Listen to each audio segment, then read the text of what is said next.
brought to you by American Pistachios.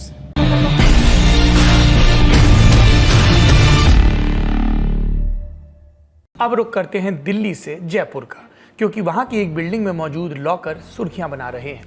आज राजस्थान की राजधानी जयपुर में इनकम टैक्स विभाग की एक टीम एक्टिव थी। शहर के बीचों बीच मौजूद एक बिल्डिंग में किसके लॉकर थे ठीक ठीक किसी को नहीं पता था। जिनके नाम पर रजिस्टर्ड थे वो अपने पते पर नहीं मिल रहे थे। तो अनुमान क्या था? अनुमान ये कि इसमें लगभग 500 करोड़ रुपए और कई किलो सोना मिल सकता है। तो आज जब ये लॉकर खोले गए तो अब तक क्या हुआ? एक लॉकर से 7.5 लाख कैश, इसका कोई हिसाब अब तक सामने नहीं आया। बाकी लॉकर्स के बारे में ज़्यादा जानकारी इनकम टैक्स ने अभी रिलीज़ नहीं की है, पर आरोप लग रहे हैं कि इन लॉकर्स का मालिक कौन है। इस विवाद पर बात करेंगे। पहले आज की छापेमारी और एक्शन का अपडेट लेते हैं इंडिया टुडे के रिपोर्टर जय किशन से। देखिए, आज राजस्थान के अंदर धनतेरस का दिन था सौरभ, और इनकम टैक्स डिपार्टमेंट ने काले धन के विरोध में बड़ी कार्रवाई करी है। ये रोयरा लॉकर्स है गणपति प्लाजा के बेसमेंट के अंदर। और देखिए, पूरा ये विवादों में तब आया गणपति प्लाजा और खास करके रोयरा लॉकर्स। यहाँ तकरीबन 1100 लॉकर्स बताए जाते हैं और 80 संवेदनशील लॉकर्स चयनित कर रहे हैं। संवेदनशील से मेरा अर्थ है कि ये किसके लॉकर्स है, इसको कोई क्लैरिटी नहीं है। नाम किसी और के है, पैसा किसी और का है, या फिर इनको एजेंसीज को इन लॉकर्स के ऊपर शंका है। तो पूरा मामला दरअसल तब शुरू हुआ सौरभ, जब इनकम टैक्स डिपार्टमेंट को डॉक्टर किरोड़ी लाल मीणा ने सूचना दी कि जो पैसा है पेपर लीक के जरिए जो पेपर माफिया ने कमाया है, और साथ में जो जल जीवन मिशन के अंदर घोटाला हुआ है, और डॉइट जो department of information and technology है उसके अंदर जो घोटाला हुआ है, वो जो पैसा जो है पूरा इन लॉकर्स के अंदर रखा हुआ है। तो कुल मिला के ये 1100 लॉकर्स, 80 ऐसे लॉकर्स है जिनके अंदर काला धन जमा है। तो डॉक्टर किरोड़ी लाल मीणा पहले तो वहां पहुंच गए थे। अक्टूबर की बात है, 12-13 अक्टूबर का दिन रहा था सौरभ। उसके बाद में जो है वो इनकम टैक्स और ईडी की टीम पहुंची और विधिवत रूप से जो है वो लीगल नोटिस दिए सबको। तो कई लोगों ने जवाब दिया और कईयों ने उसके जवाब नहीं दिया। अभी औपचारिक आंकड़ा आना बाकी है। अब पूरा मामला जानते हैं। दिसंबर 2022 में राजस्थान लोक सेवा आयोग ने सेकंड ग्रेड टीचर भर्ती के लिए परीक्षा आयोजित की थी, लेकिन इसमें आने वाला सामान्य ज्ञान का पेपर पहले ही लीक हो गया। मामला तब खुला जब कुछ लोग परीक्षा के 3 दिन पहले उदयपुर में एक बस में पेपर के साथ देखे गए। शिकायत हुई तो राजस्थान पुलिस ने मामले की जांच शुरू की। इधर राजस्थान से आने वाले भाजपा के राज्यसभा सांसद किरोड़ी लाल मीणा ने इस केस की ईडी में शिकायत कर दी। फिर 13 अक्टूबर 2023 को सुबह 5 बजे के आसपास इस पेपर लीक केस में ईडी की टीम ने कांग्रेस के सीनियर नेताओं के करीबियों के घर और ऑफिस में छापेमारी की। जयपुर, जोधपुर, डूंगरपुर समेत 9 जगहों पर छापेमारी। इस छापेमारी की जद में कौन आए? दिनेश खोड़निया, स्पर्धा चौधरी और अशोक जैन, 3 नाम प्रमुखता से आए। छापे पड़ने लगे तो बीजेपी नेता मीणा फिर एक्टिव हुए। उन्होंने मीडिया को संबोधित किया और फिर वो तमाम लाव लश्कर के साथ पहुंचे जयपुर के एमआई रोड पर मौजूद गणपति प्लाजा। यहाँ पर एक लॉकर कंपनी काम करती है रोयरा लॉकर्स के नाम से। गणपति प्लाजा में इस कंपनी के पास 1100 लॉकर मौजूद हैं, जिसमें से लगभग 550 इनएक्टिव हैं, निष्क्रिय हैं। तो जब किरोड़ी लाल मीणा इस लॉकर ऑफिस पहुंचे तो उन्होंने 2 घंटे धरना दिया और मीडिया के कैमरों में दिखा कर कहा इन लॉकर्स में 500 करोड़ रुपए का काला धन है और ये पैसा कई घोटालों से जुड़ा हुआ है। आरोप यह है कि यहाँ करीबन 1100 लॉकर हैं। उसमें अरे सुनो, 1100 लॉकर हैं जिनकी जानकारी आरबीआई को नहीं है।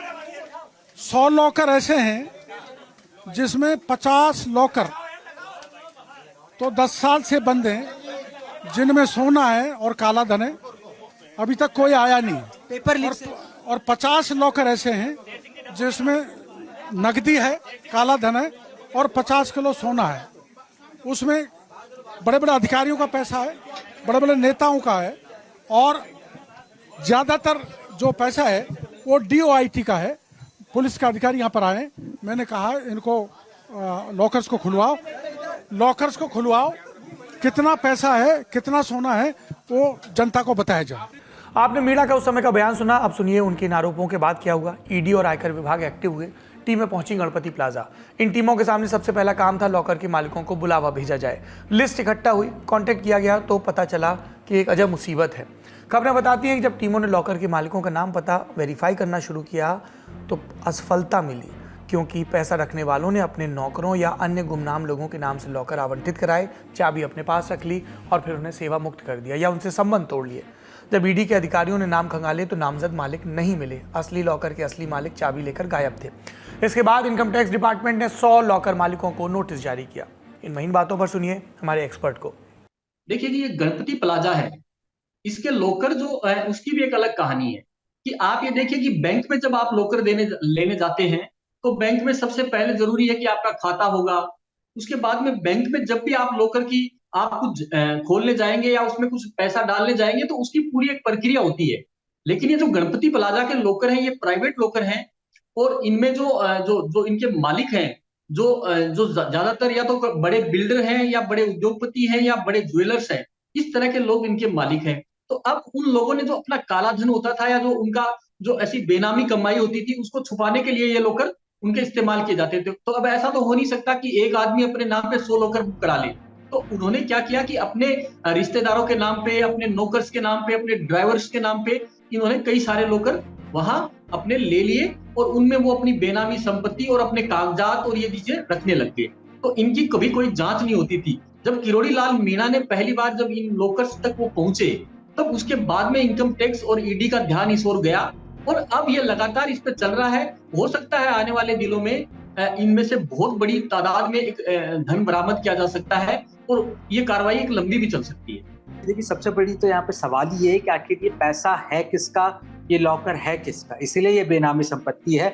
इसलिए इनकम टैक्स को जो है जब इनके मालिकों को जब नोटिस दिया कि अलग अलग प्रतिष्ठानों से संबंध रखते हैं ये लोग, किसी का छोटा प्रतिष्ठान है, किसी का बड़ा प्रतिष्ठान है, किसी का दुकान है कागजों पे, लेकिन असल में पैसा किसका है। और ये पैसा अनअकाउंटेड इसलिए हो जाता है, बेनामी इसलिए हो जाता है क्योंकि जब इनको नोटिस दिए गए, देखिए शेरेवार जो है वो लॉकर्स खुलने का काम हो रहा है। पहले एक दिन 6 लॉकर खुले, एक दिन 2 लॉकर खुले, अभी 80 लॉकर ऐसे बताते हैं जो कुल खुलने हैं। तो कुछ लॉकर्स को जो विधिवत रूप से नोटिस देकर जो है इनकम टैक्स डिपार्टमेंट ने जवाब मांगे, तो आज आधा दर्जन तकरीबन लॉकरों के मालिक जो है वो पेश नहीं है। उसके बाद में वो लॉकर्स तोड़ने पड़े इनकम टैक्स डिपार्टमेंट को। अब ये जांच का विषय है कि ये पैसा किसका है किसका नहीं है, लेकिन सूत्र जो मजबूत रूप से बताते हैं कि आज की कार्रवाई को हटा दिया और उससे पहले वो 7 करोड़ रुपए मिला है, उसमें से तकरीबन 1 करोड़ रुपए यहाँ पे डॉइट के एक अधिकारी है, डॉइट यानी कि डिपार्टमेंट ऑफ इंफॉर्मेशन टेक्नोलॉजी, उसके अधिकारी सीपी सिंह का है। हालांकि सीपी सिंह ने मीडिया को औपचारिक रूप से कहा कि ये पैसा उनकी पत्नी के नाम पर है, लॉकर उनकी पत्नी के नाम पर है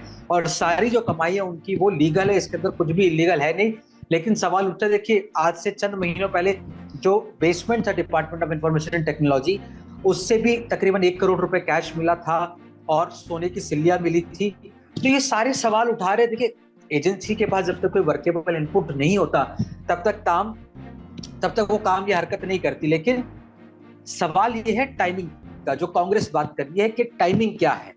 तो अब इनकम टैक्स सिलसिलेवार जो देखिए अब आज पूरे नोट की काउंटिंग हो रही है, फिर हो सकता है इसमें आगे ईडी जो सूत्र बताते हैं कि ईडी इस पर ओपन करेगी। जो मनी ट्रेल है ऑलरेडी जो इसके अंदर जो ECIR दर्ज कर चुकी है ईडी, पेपर लीक, JJM दोनों मामले के अंदर ईडी ने अब तक जल जीवन मिशन घोटाले जो कथित घोटाला है उसके अंदर 11 करोड़ रुपए के अब तक जब्ती और अन्य डॉक्यूमेंट्स का सीजर्स करा हुआ है।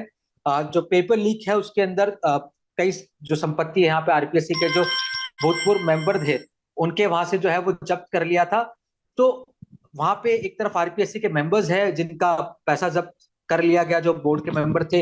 अब यहाँ पर जो है आज इनकम टैक्स की कार्रवाई तो जरूर कुछ समय के अंदर ही ईडी जो है इसके अंदर रोपिन करेगी और मुझे लगता है फिर ये मनी ट्रेल, आखिर ये पैसा किसका है, कैसे पहुंचा, उस पर जल्दी खुलासा हो सकता है। आयकर विभाग ने अपने लेवल पर काम करना शुरू किया। बारी थी लॉकर को खोलने की। 17 अक्टूबर के दिन 3 लॉकर खोले गए, इनमें से 30 लाख रुपए बरामद हुए। इसके बाद चीजें बरामद होने का सिलसिला आगे बढ़ा।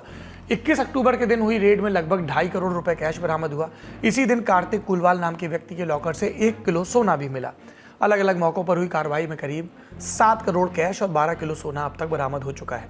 जब इतना सारा पैसा सामने आया तो पूछा गया मालिक कौन है इसका, एक व्यक्ति या कई व्यक्तियों का समूह। ये समझने के लिए आपने रुख किया दैनिक भास्कर में प्रकाशित विक्रम सिंह सोलंकी की रिपोर्ट का। इसमें किरोड़ी लाल मीणा के हवाले से कहा गया कि लॉकर्स में ज़्यादातर 3 लोगों के हैं, दिनेश खोड़निया, अशोक जैन और स्पर्धा चौधरी। वही 3 नाम जिनके यहाँ ईडी ने 13 अक्टूबर को छापा मारा था। और ये लोग कौन है? दिनेश खोड़निया 30 साल से ज़्यादा समय से कांग्रेस पार्टी में काम कर रहे, डूंगरपुर में पार्टी के अध्यक्ष रह चुके, साथ ही आभूषणों से जुड़ा कारोबार करते हैं। मुंबई में होटल और प्रॉपर्टी से जुड़ा कारोबार भी है। दूसरा नाम अशोक जैन। दैनिक भास्कर खबर के मुताबिक अशोक जैन दिनेश खोड़निया के समधी हैं, उन पर ईडी की टीम ने छापा भी मारा था। तीसरा नाम स्पर्धा चौधरी। स्पर्धा साल 2018 में महिला कांग्रेस की प्रदेश उपाध्यक्ष रह चुकी हैं। उनके बारे में खबरें बताती हैं कि वो पेपर लीक केस के मुख्य आरोपी सुरेश ढाका की करीबी दोस्त हैं। ढाका फिलहाल फरार है। इस केस के दूसरे आरोपी बाबूलाल कटारा से भी कई बार मुलाकात कर चुकी है स्पर्धा। इन आरोपियों के बारे में ज़्यादा बातें और दूसरे आरोपियों के नाम पर चल रही थ्योरी को समझने के लिए हमने जमीन पर मौजूद पत्रकारों और विशेषज्ञों से बात की। पैसा मिल रहा है, सवाल ये है कि पैसा किसका है। अगर मैं कांग्रेस जो ये बात कह रही है, ये मेरे शब्द नहीं, सौरभ, कांग्रेस जो कहती है कि पैसा तो मिल रहा है, लॉकर्स है, जयपुर के अंदर इतने सारे व्यापारी है, छोटे बड़े मझले व्यापारी है, तो ये क्या पैसा जो किरोड़ी आरोप लग रहे, किरोड़ी ने आरोप लगाया था कि 500 करोड़ है उसके अंदर, अब तक 8 करोड़ रुपए भी नहीं निकला है और लगभग काफी लॉकर्स खुल चुके हैं, तो क्या 500 करोड़ मिलेगा? और अगर ये जो पैसा मिला भी है, ये पैसा किसका है? सवाल ये है जो सारे कांग्रेस पूछ रही है कि ठीक है, लॉकर है, लॉकर से पैसा भी मिल रहा है, लेकिन ये पैसा पेपर लीक से लोगों का कमाया हुआ अगर है तो क्यों नहीं इसके अंदर एजेंसीज आती है, जांच करती है, अगर हमने कुछ किया है तो आप हमें अरेस्ट कीजिए जो लोग हैं। लेकिन आप रैंडमली किसी के यहाँ पे कुछ जाकर, देखिए बार बार अशोक गहलोत ने इस बात को दोहराया कि अगर किरोड़ी लाल मीणा भाजपा के सांसद नहीं होते, आप बोले अगर मैं चला जाऊं किसी भी जगह पर स्थान पे कहूं कि यहाँ ब्लैक मनी, तो क्या ईडी कुछ चंद घंटों में वहां पहुंच जाएगी? क्या इनकम टैक्स चंद घंटों में पहुंच जाएगी?